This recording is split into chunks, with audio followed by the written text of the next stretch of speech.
Operation নির্মল Kumar Das, inspector DB Arafat Hossain Arzu.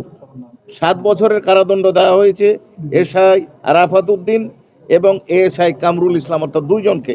এবং অপর আসামি এসআই আফজালুল হক, তিনি ট্রু এবং ফুল ডিসক্লোজার করে অনারেবল ট্রাইব্যুনাল যে শর্ত দিয়েছিলেন যে পূর্ণাঙ্গ সত্য প্রকাশ করবেন ঘটনার, সেইটা প্রকাশ করায় তাকে মুক্তি দেওয়া হয়েছে। আপনার কাছে আমার প্রশ্ন, সেটা হলো যে 7 দিন পর জাতীয় সংসদ নির্বাচন, আমরা একটা ত্রিকোণমিতি সমীকরণের সামনে দাঁড়িয়ে আছি।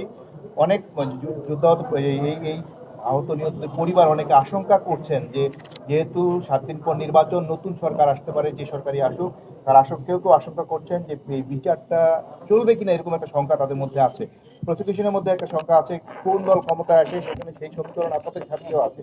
সার্বিক বিবেচনায় এই যে আপনারা গত 1 মাসে 12টা চার্জশিট পেলেন, সার্বিক বিবেচনায় এই বিচারটা আসলে কি নির্বাচিত সরকার আসলে কন্টিনিউ হবে, নাকি এটা শঙ্কার যে জায়গাটা সেটা কি আশঙ্কা করছেন আপনারা? জি, একটু উত্তরটা আমি দিচ্ছি।